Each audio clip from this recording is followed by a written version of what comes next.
அனைவருக்கும் வணக்கம். இந்த பதிவில் நாம் பார்க்கக்கூடியது மத்திய அரசின் ஊழல் தடுப்பு நடவடிக்கைகளில் மிக முக்கிய அமைப்பாக கருதப்படக்கூடிய சென்ட்ரல் விஜிலன்ஸ் கமிஷன் பற்றியது. பாருங்க, டிஎன்பிஎஸ்சியினுடைய அனைத்து தேர்வுகளிலும் தவறாமல் இடம்பெறக்கூடிய மிக முக்கியமான பகுதி கரப்ஷன்ஸ். அதுலேயும் கரப்ஷன்ஸில் சென்ட்ரல் விஜிலன்ஸ் கமிஷன் என்பது மிக மிக முக்கியமானது. சரி, வாங்க இன்ஃபர்மேஷனில் போயிடலாம். சரி, ஃபஸ்ட்டு பாருங்கள், இந்த சென்ட்ரல் விஜிலன்ஸ் கமிஷன் எந்த குழு பரிந்துரையின்படி உருவாக்கப்பட்டதுன்னா பாருங்கள், 1962-64 ஊழல் தடுப்பு நடவடிக்கைகளை ஆய்வு செய்வதற்காக உருவாக்கப்பட்ட சந்தானம் குழு பரிந்துரையின்படி உருவாக்கப்பட்டது. கவனமாக பார்க்கணும், சென்ட்ரல் விஜிலன்ஸ் கமிஷனை பரிந்துரை செய்த குழு சந்தானம் குழு. பாருங்க, அப்ப சந்தானம் குழு பரிந்துரையின்படி 1964 மத்திய அரசின் நிர்வாக தீர்மானத்தின்படி சென்ட்ரல் கவர்மெண்ட்டுடைய எக்ஸிக்யூட்டிவ் ரெசல்யூஷன் நிர்வாக தீர்மானத்தின்படி உருவாக்கப்பட்டது. அப்ப இந்த அமைப்பு உருவாக்கப்பட்ட போது இது ஒரு கான்ஸ்டிடியூஷனல் பாடியோ அல்லது ஸ்டாச்சுட்டரி பாடியோ கிடையாது. அரசியலமைப்பில் குறிப்பிடப்பட்டிருக்க நிறுவனமோ அல்லது சட்டப்பூர்வ நிறுவனமோ கிடையாது. நான் சிம்பிளா சொல்லணும்னாக்க, இதற்காக எந்த ஒரு ஆர்டிக்கலும் கிடையாது, எந்த ஒரு ஆக்டும் பாராளுமன்றத்தில் நிறைவேற்றப்படவில்லை. அப்ப இந்த அமைப்பிற்கு சட்டப்பூர்வ அதிகாரம் வழங்குவதற்காக பாராளுமன்றம் 2003 சிவிசி சட்டத்தை இயற்றி இதற்கு சட்டப்பூர்வ அங்கீகாரம் வழங்கியது.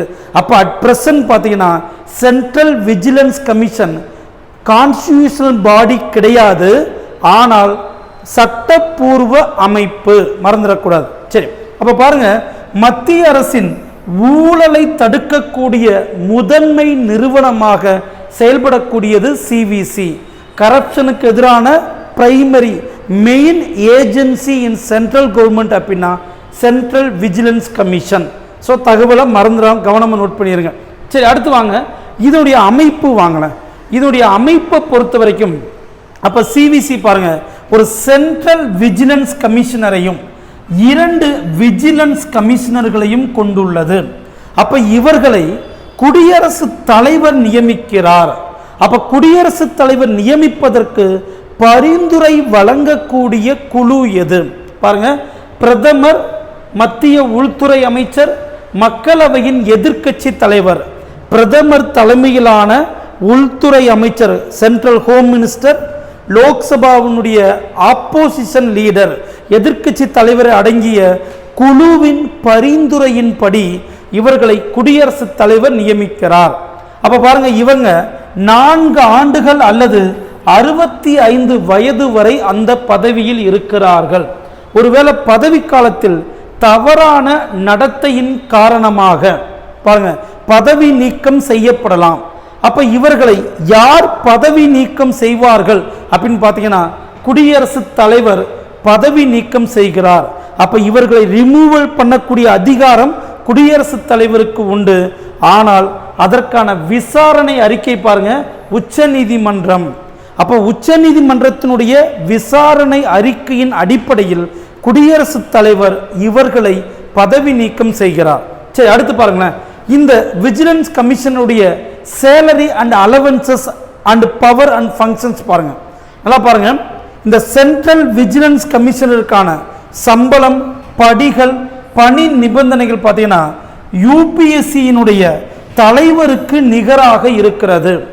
சென்ட்ரல் விஜிலன்ஸ் கமிஷனுடைய salary and allowances and other பணி நிபந்தனைகள் பார்த்தீங்கன்னா யூனியன் பப்ளிக் சர்வீஸ் கமிஷனுடைய தலைவருக்கு நிகராகவும், மற்ற 2 விஜிலன்ஸ் கமிஷனருக்கு யூபிஎஸ்சியினுடைய உறுப்பினர்களுக்கு நிகராகவும் வழங்கப்படுகிறது.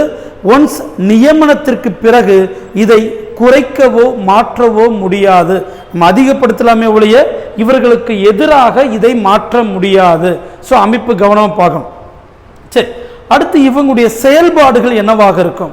செயல்பாடுகள் பாருங்க, ஊழல் தடுப்பு சட்டம் 1988 படி பாருங்க, ஊழல் தடுப்பு சட்டம் the prevention of corruption act 1988 படி மத்திய அரசில் இருக்கக்கூடிய அதிகாரிகள் ஊழல் நடவடிக்கையில் ஈடுபட்டிருந்தால் அந்த குற்றச்சாட்டுகளை விசாரணை நடத்தி அறிக்கையாக சமர்ப்பிக்கக்கூடியது இதனுடைய முக்கிய பணி. கவனம் பார்க்கணும். விசாரணை நடத்தி அறிக்கை சமர்ப்பிப்பார்கள். நடவடிக்கை எடுக்கக்கூடியது மத்திய அரசாங்கம் தான் எடுக்கணும். ஸோ நல்லா தெளிவாக பார்க்கணும். இதற்கு தண்டிக்கக்கூடிய அதிகாரம் கிடையாது. ஒரு பொது அதிகாரியின் மீது குற்றச்சாட்டு ஏற்பட்டால் அதை விசாரித்து விசாரணை அறிக்கையை அரசிற்கு சமர்ப்பிக்கும். கவனமாக பார்த்தணும். சரி, அடுத்து பாருங்களேன். இந்தியாவினுடைய முதல் vigilance commissioner, central vigilance commissioner பாருங்க, நீட்டூர் சீனிவாச ராவ். கவனமாக பார்க்கணும். இந்தியாவின் முதல் central vigilance commissioner Nittoor Srinivasa Rao. அதுக்கப்புறம் அட் பிரசன்ட் தற்போது பிரவீன் குமார் ஸ்ரீவஸ்தவா.